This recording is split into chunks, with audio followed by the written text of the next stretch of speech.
సింగిని ద్వారా జూలై నాటికి 66 లక్షల హై రిస్క్ కేసుల హెల్త్ స్క్రీనింగ్ చేయాలని ఏపీ సీఎం చంద్రబాబు అధికారులను ఆదేశించారు. కేర్ అండ్ గ్రో ద్వారా మాతా శిశు ఆరోగ్యం పెరుగుదల వివరాలు నమోదు చేయాలని చెప్పారు. 10 సూత్రాలపై సచివాలయంలో సీఎం చంద్రబాబు అధ్యక్షతన సంబంధిత శాఖల మంత్రులు కార్యదర్శులతో సమీక్ష నిర్వహించారు.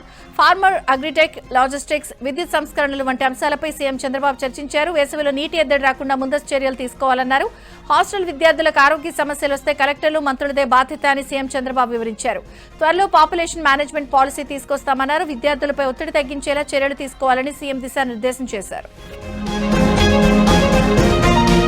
స్త్రీశక్తి పథకం విజయవంతమైన అమలుపై ఆంధ్రప్రదేశ్ రాష్ట్ర రోడ్డు రవాణా సంస్థను సీఎం ప్రత్యేకంగా అభినందించారు. సమావేశంలో ఏపీఎస్ఆర్టీసీ పనితీరుపై మంత్రి మండిపల్లి రాంప్రసాద్ రెడ్డి సమక్షంలో ముఖ్యమంత్రి ప్రత్యేక ప్రశంసలు కురిపించారు.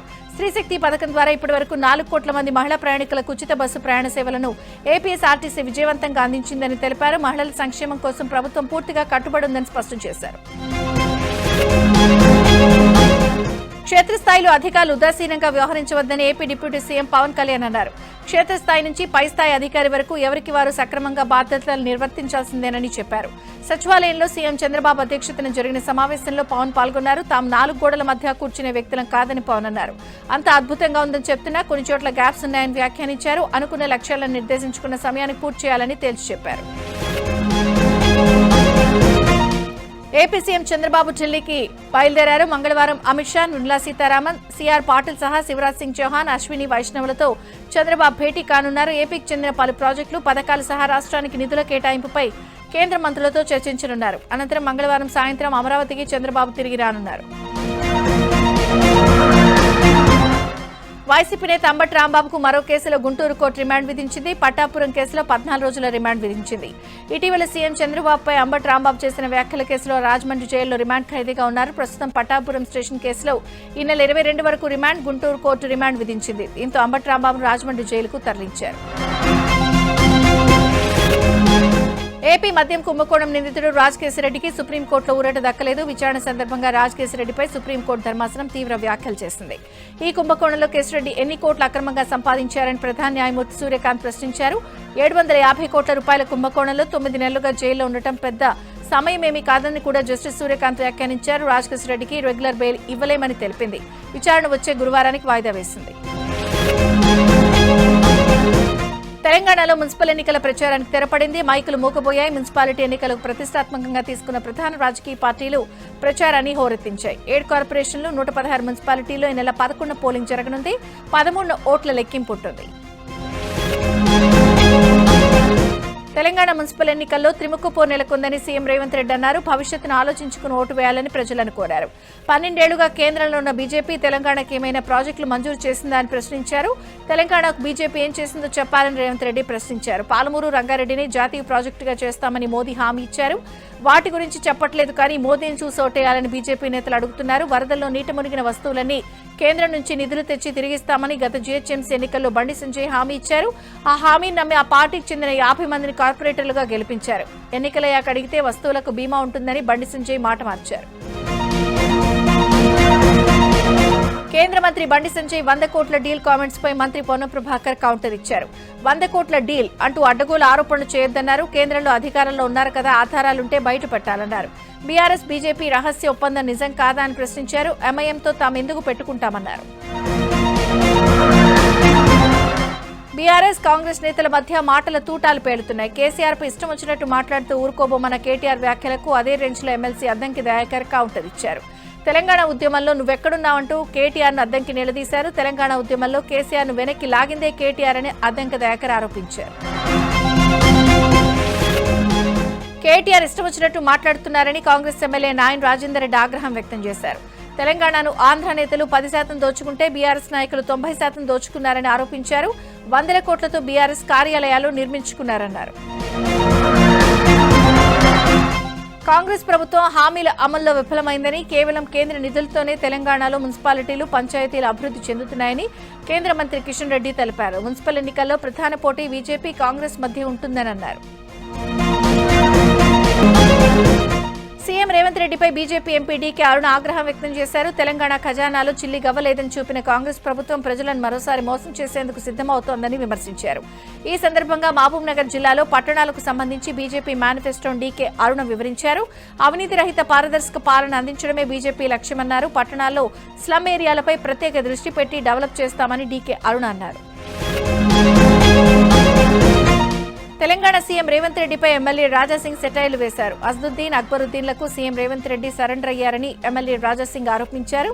మున్సిపల్ ఎన్నికల్లో కాంగ్రెస్ ఎంఐఎం ఎవరికి ఓటేసినా తెలంగాణ మరో బంగ్లాదేశ్ అవుతుందని విమర్శలు గుప్పించారు. జయశంకర్ భూపాలపల్లి జిల్లాలో కేటీఆర్ పర్యటన ఉద్రిక్తతలకు దారితీసింది. కేటీఆర్ కార్నర్ మీటింగ్ కోసం దివంగత సామాజిక కార్యకర్త రాజలింగమూర్తి ఫ్లెక్సీని బీఆర్ఎస్ నేతలు తొలగించడంతో వివాదం మొదలైంది. దీనిపై ఆగ్రహం వ్యక్తం చేసిన రాజలింగమూర్తి కుటుంబ సభ్యులు రోడ్డుపై బైఠాయించి నిరసన తెలిపారు. కేటీఆర్, గండ్ర వెంకటరమణారెడ్డి, హరిబాబు కలిసి తన తండ్రి హత్య చేశారని రాజలింగమూర్తి కుమార్తె సంచలన ఆరోపణలు చేశారు. టీటీడీఓగా అదనపు బాధ్యతలు స్వీకరించిన ముద్దాడ రవిచంద్ర సీఎం క్యాంప్ కార్యాలయంలో ముఖ్యమంత్రి చంద్రబాబును మర్యాదపూర్వకంగా కలిశారు. ఇటీవల టీటీడీఓగా అదనపు బాధ్యతలు స్వీకరించిన ఆయన సీఎంను కలిసి తిరుమల శ్రీవారి ప్రసాదాన్ని అందించారు. మహాశివరాత్రి బ్రహ్మోత్సవాలకు శ్రీకాళహస్తి క్షేత్రం ముస్తాబైంది. మంగళవారం నుంచి ఈ నెల 23వ తేదీ వరకు 13 రోజుల పాటు మహాశివరాత్రి బ్రహ్మోత్సవాలు జరగనున్నాయి. ఆలయాన్ని విద్యుత్ దీపకాంతులు, రంగవల్లులతో సుందరంగా తీర్చిదిద్దారు. శ్రీకాళహస్తి ఆలయంలో మహాశివరాత్రి రోజున రాహుకేతు పూజలు నిర్వహిస్తామంటూ ప్రచారం చేసిన దేవధామ్ యాప్పై పోలీసులు కేసు నమోదు చేశారు. ఏపీ ఆంధ్రజ్యోతి ఈ విషయాన్ని ఆలయ అధికారుల దృష్టికి తీసుకెళ్లడంతో చర్యలు తీసుకున్నారు. దేవధామ్ యాప్పై శ్రీకాళహస్తి పోలీసులు కేసు నమోదు చేసి విచారణ ప్రారంభించారు. భక్తులు ఇలాంటి యాప్లకు దూరంగా ఉండాలని అధికారులు సూచిస్తున్నారు. సింహాచలంలో వరాహ లక్ష్మీ నరసింహస్వామి ఆలయ ఈవోగా వెంకట్రావు బాధ్యతలు చేపట్టారు. ప్రస్తుత ఈవో సుజాత దగ్గర నుంచి స్పెషల్ డిప్యూటీ కలెక్టర్ వెంకట్రావు బాధ్యతలు తీసుకున్నారు. అనంతరం స్వామివారిని దర్శించుకున్నారు. రాష్ట్ర ప్రభుత్వం ఆదేశాలను అనుసరించి సింహాద్రి అప్పన్న స్వామి ఆశీస్సులతో ఈవోగా బాధ్యతలు తీసుకోవడం జరిగిందన్నారు. మరోవైపు చందనోత్సవం ఏర్పాట్లపై జిల్లా యంత్రాంగంతో కలిసి పరిశీలించారు. గత అనుభవాలను దృష్టిలో ఉంచుకుని భక్తులకు ఎలాంటి ఇబ్బందులు లేకుండా దర్శనం చేసుకునే విధంగా ఏర్పాట్లు చేస్తున్నామన్నారు. జగద్గురు ఆదిశంకరాచార్యుల వారు శుద్ధ వైష్ణవుడని దేశం నలుమూలలా ఉన్న రామాయణ పీఠాలను ఏర్పాటు చేసింది ఆయన కాదని చిన్నజీయర్ స్వామి చేసిన వివాదాస్పద వ్యాఖ్యలు సోషల్ మీడియాలో వైరల్ అవుతున్నాయి. హైదరాబాద్ శివాలయంలోని ముచ్చింతల్లో ఉన్న సమతమూర్తి స్ఫూర్తి కేంద్రంలో జరుగుతున్న సమతా కుంభ బ్రహ్మోత్సవాల్లో చిన్నజీయర్ స్వామి వ్యాఖ్యలు చేశారు. ఆదిశంకరాచార్యులపై చిన్నజీయర్ స్వామి చేసిన వ్యాఖ్యలను ఖండిస్తున్నామని, క్షమాపణ చెప్పే వరకు పోరాటం చేస్తామని అమరావతిలోని శ్రీ శైవక్షేత్ర పీఠాధిపతి శివస్వామి చెప్పారు. చిన్నజీయర్ స్వామిని తాము గౌరవిస్తామని, అయితే ఆయన వ్యాఖ్యలను తిరస్కరిస్తామన్నారు. పల్నాడు జిల్లాలోని కొండవీడు కోట ఉత్సవాలు ఘనంగా జరిగాయి. 2 రోజుల పాటు జరిగిన ఈ ఉత్సవాలకు వేలాది మంది పర్యాటకులు హాజరయ్యారు. కొండ దిగువన ఏర్పాటు చేసిన ప్రత్యేక సాంస్కృతిక కార్యక్రమాలు భక్తులను ఆకట్టుకున్నాయి. ఉత్సవాల్లో హెలీ రైడ్ ప్రత్యేక ఆకర్షణగా నిలిచింది. కోటపై ఉన్న లక్ష్మీ నరసింహస్వామి దేవాలయం, శివాలయం, మసీదులు సర్వమత సమ్మేళనానికి చిహ్నంగా నిలిచాయి. కూటమి ప్రభుత్వం అధికారంలోకి వచ్చాక కొండవీడు కోటకు పూర్వ వైభవం వచ్చిందని ఎమ్మెల్యే ప్రతిపాటి పుల్లారావు తెలిపారు. తిరుమల క్షేత్రం మీద జరిగిన కుట్రలపై విచారణ జరపాలని హిందూ ధార్మిక సంఘాలు పిలుపునిచ్చాయి. శ్రీవారి ప్రసాదాన్ని కల్తీ చేసిన ద్రోహులను విడిచిపెట్టొద్దని డిమాండ్ చేశారు. తిరుమల గరుడ సర్కిల్ వద్ద హిందూ ధార్మిక సంఘాల ఆధ్వర్యంలో నిరసన చేపట్టారు. వైసీపీ తన అంగీకరించాలని నినాదాలు చేశారు. తిరుమల లడ్డూలో రసాయనాల వ్యవహారంలో వైసీపీని ప్రజలు స్వచ్ఛందంగా బహిష్కరించాలన్నారు. దీనిపై త్వరలో రాష్ట్రపతిని కలుస్తామన్నారు. ఏలూరు జిల్లా కైకలూరు మండల పరిషత్ కార్యాలయం వద్ద పారిశుద్ధ్య కార్మికులు నిరసన చేపట్టారు. 8 నెలలుగా జీతాలు లేకపోవడంతో పనులను నిలిపివేశారు. అనంతరం షాపుల వద్ద పారిశుద్ధ్య కార్మికులు భిక్షాటం చేశారు. జీతాలు ఇవ్వాలని ఎన్నిసార్లు అడిగినా అధికారులను సరైన సమాధానం ఇవ్వడం లేదని ఆవేదన వ్యక్తం చేస్తున్నారు. చంద్రబాబుపై పెట్టిన అక్రమ కేసులు తొలగిపోవాలని మొక్కుకున్న బండ్ల గణేష్ తన పాదయాత్రను విజయవంతంగా పూర్తి చేశారు. 22 రోజుల్లో దాదాపు 550 కిలోమీటర్లు నడిచిన బండ్ల గణేష్ మంగళవారం తిరుమలకు చేరుకోనున్నారు. ఎల్లుండి శ్రీవారిని దర్శించుకుని మొక్కు చెల్లించుకున్న అనంతరం అమరావతికి వెళ్లి చంద్రబాబును కలిసి ఆశీస్సులు తీసుకోనున్నట్లు తెలిపారు. బాబు నిర్దోషిగా బయటపడటంతోనే యాత్ర చేపట్టానని బండ్ల గణేష్ అన్నారు. విశాఖ గంగవరం పోర్టు రోడ్డుపై స్థానికులు ధర్నాకు దిగారు. గార్బేజ్ ట్రాన్స్ఫర్ సెంటర్ను తీసేయాలంటూ కొన్ని రోజులుగా స్థానికులు డిమాండ్ చేస్తున్నారు. అధికారులు, నాయకులు స్పందించడం లేదంటూ రోడ్డుపై ధర్నాకు దిగారు. స్థానికుల నిరసనతో వాహనాలు నిలిచిపోయాయి. మెదక్ జిల్లా నిజాంపేటలో రైతులు రోడ్డెక్కారు. విద్యుత్ అధికారుల నిర్లక్ష్యానికి రైతుకు తీవ్ర గాయాలు కావడంతో ఆందోళన చేపట్టారు. రజాక్పల్లిలో ట్రాన్స్ఫార్మర్ కి మరమ్మతు చేయాలని అధికారులకు ఫిర్యాదు చేసినా పట్టించుకోకపోవడంతో పరశురాం అనే రైతుకి తీవ్ర గాయాలయ్యాయి. దీంతో ఆగ్రహించిన రైతులు రోడ్డుపై ధర్నాకు దిగారు. ఘటనా స్థలానికి చేరుకున్న పోలీసులు అధికారులతో మాట్లాడి నిరసనను విరమించారు. కాకినాడ జిల్లా పిఠాపురంలో అధ్వానంగా ఉన్న పారిశుద్ధ్యంపై ప్రజా సంఘాలు ఆందోళన చేశారు. అఖిలపక్ష కమిటీ పిఠాపురం మున్సిపల్ ఆఫీస్ నుంచి ఉప్పాడ బస్టాండ్ వరకు ప్లకార్డులు పట్టుకుని ర్యాలీ నిర్వహించారు. పిఠాపురంలో పారిశుద్ధ్యం రోజురోజుకి దిగజారిపోయి అధ్వానంగా తయారైందన్నారు. మురుగు కాల్వల నుంచి దుర్వాసన రావడంతో ప్రజలు రోగాల బారిన పడుతున్నారని మండిపడ్డారు. అధికారులు స్పందించి పారిశుద్ధ్యంపై ప్రత్యేక దృష్టి సారించాలని డిమాండ్ చేశారు. హైదరాబాద్ ఓయూ ఆర్ట్స్ కాలేజీలోని తెలుగు శాఖ ఆధ్వర్యంలో నిర్వహించిన 2 రోజుల తెలుగు సాహిత్య మహాసభలు ఘనంగా ప్రారంభమయ్యాయి. మహాసభల్లో భాగంగా ఆర్ట్స్ కాలేజీ ఆవరణలో తెలంగాణ సంస్కృతి సంప్రదాయాలు ఉట్టిపడేలా ప్రదర్శనలను ఏర్పాటు చేశారు. చరిత్ర, సైన్స్ కు సంబంధించి జాతీయ సదస్సులున్నట్లే మాతృభాష సాహిత్యానికి కూడా ప్రపంచ స్థాయిలో ప్రతిష్టాత్మకతను తీసుకొచ్చేందుకు తెలుగు సాహిత్య కాంగ్రెస్ మహాసభలను నిర్వహించడం జరుగుతుందని ప్రొఫెసర్ కాసిం అన్నారు. తాడిపత్రి మున్సిపల్ చైర్మన్ జేసీ ప్రభాకర్ రెడ్డి కీలక వ్యాఖ్యలు చేశారు. లక్ష్మీ చెన్నకేశ్వర స్వామికి 1200 ఎకరాల భూములున్నాయన్నారు. వీటిపై వచ్చే ఆదాయంతో స్వామివారి ఉత్సవాలను ఘనంగా నిర్వహించవచ్చన్నారు. కొంతమంది అక్రమార్కులు స్వామివారి సొమ్ము తిని ఉత్సవాలు వచ్చేసరికి దూరంగా వెళ్తున్నారని ఆగ్రహం వ్యక్తం చేశారు. రాజకీయంగా సమాధైనా సరే ఉత్సవాలను నిర్వహిస్తామని అన్నారు. సత్యసాయి జిల్లా మడకశిర పట్టు పరిశ్రమ ప్రాంతీయ కార్యాలయంలో నిర్వహించిన సిల్క్ సమగ్ర కార్యక్రమంలో ఎమ్మెల్యే ఎంఎస్ రాజు పాల్గొన్నారు. ఈ సందర్భంగా 1600 మంది పట్టు రైతులకు ప్రభుత్వం తరపున రాయితీపై రసాయన మందులు, యాంత్రీకరణ పరికరాలను పంపిణీ చేశారు. గత వైసీపీ ప్రభుత్వ పాలనలో పట్టు పరిశ్రమ పూర్తిగా నిర్లక్ష్యం చేసిందని ఆయన ఆరోపించారు. కూటమి ప్రభుత్వ అధికారంలోకి వచ్చిన తర్వాత పట్టు రైతులకు అండగా నిలుస్తుందన్నారు. నెల్లూరు జిల్లా గోపన్నపాలెంలో 50 లక్షలతో చేపట్ట సీసీ రోడ్ నిర్మాణం పనులు ఎమ్మెల్యే కాకల సురేష్ ప్రారంభించారు. గోపన్నపాలెంతో పాటు చుట్టుపక్కల గ్రామాల ప్రజలు 30 ఏళ్లుగా ఎదుర్కొంటున్న సమస్య తీరిందన్నారు. వింజమూరులో 1,17,00,000 నిధులతో డ్రైనేజ్ నిర్మాణ పనుల శిలాఫలకాన్ని ఎమ్మెల్యే ప్రారంభించారు. కూటమి ప్రభుత్వంతోనే గ్రామాభివృద్ధి జరుగుతుందని ఎమ్మెల్యే కాకల తెలిపారు. హైదరాబాద్ నార్సింగిలో అక్రమ నిర్మాణాలపై హైడ్రా ఉక్కుపాదం మోపింది. అరుణోదయ హౌసింగ్ సొసైటీకి చెందిన 1600 గజాల పార్క్ స్థలాన్ని కబ్జాదారులు ఆక్రమించారు. స్థానికుల ఫిర్యాదుతో రంగంలోకి దిగిన హైడ్రా సిబ్బంది అక్రమ నిర్మాణాలను కూల్చివేశారు. సుమారు 15 కోట్ల రూపాయల పార్క్ స్థలాన్ని అధీనంలోకి తీసుకున్నారు. ప్రకాశం జిల్లాలో మరో అవినీతి చేప ఏసీబీ వలకు చిక్కింది. కాంట్రాక్టర్ నుంచి 55,000 లంచం తీసుకుంటూ పంచాయతీ కార్యదర్శి సంపత్ కుమార్ ఏసీబీకి చిక్కారు. కొత్తపట్నం గ్రామంలో శ్మశానానికి కాంపౌండ్ పనులు కాంట్రాక్టర్ జాజుల జలరాం పూర్తి చేశారు. బిల్లుల కోసం పంచాయతీ కార్యదర్శిని అడిగితే 55,000 లంచం డిమాండ్ చేశాడు. కాంట్రాక్టర్ ఫిర్యాదుతో లంచం తీసుకుంటూ ఉండగా సంపత్ కుమార్ ఏసీబీ అధికారులు రెడ్ హ్యాండెడ్ గా పట్టుకున్నారు. సత్యసాయి జిల్లా పుట్టపర్తి కలెక్టరేట్ లో నిర్వహించిన ప్రజావేదికలో మహిళ హల్చల్ చేసింది. కుమ్మరంవాండ్లపల్లి గ్రామానికి చెందిన మీనాక్షి తన ఇంటి స్థలం విషయంలో న్యాయం చేయాలంటూ ఆవేదన వ్యక్తం చేసింది. వైసీపీ హయాంలో 1.30 సెంట్ల స్థలాన్ని 1,70,000 రూపాయలకు కొనుగోలు చేసినట్లు ఆమె తెలిపింది. అయితే ఇప్పటి వరకు తనకు ఇంటి పట్టా ఇవ్వలేదని ఆరోపించింది. దీనిపై 8 ఏళ్లుగా అధికారులు చుట్టూ తిరుగుతున్నా పట్టించుకోవడం లేదని బాధితురాలు వాపోయింది. అనంతపురం జిల్లా రఘునాథపురం ఆలయంలో చోరీ జరిగింది. పురాతన రాముడి దేవాలయంలో విగ్రహాలకు అమర్చిన 4 కేజీల వెండి, 6 తులాల బంగారు ఆభరణాలను గుర్తు తెలియని దుండగులు ఎత్తికెళ్లారు. గ్రామస్తుల ఫిర్యాదుతో కేసు నమోదు చేసుకున్న పోలీసులు ఘటనా స్థలాన్ని పరిశీలించారు. నిజామాబాద్ జిల్లా నవీపేటలో రేణుకా ఎల్లమ్మ ఆలయంలో దుండగులు చోరీకి యత్నించారు. 2 దొంగలు ముసుగులు ధరించి ఆలయం గేటు తాళం పగలగొట్టి లోపలికి ప్రవేశించారు. చేతిలో ఉన్న ఇనుప రాడ్డులతో ఆలయ ప్రధాన ద్వారం తాళం పగలగొట్టేందుకు ప్రయత్నించారు. అయితే ప్రధాన ద్వారం పగలకపోవడంతో దొంగలు అక్కడి నుంచి వెనుదిరిగారు. సీసీ కెమెరాల ఆధారంగా పోలీసులకు ఫిర్యాదు చేస్తున్నారు. మేడ్చల్ జిల్లా మేడిపల్లి పిఎస్ పరిధిలోని మరోసారి దొంగలు రెచ్చిపోయారు.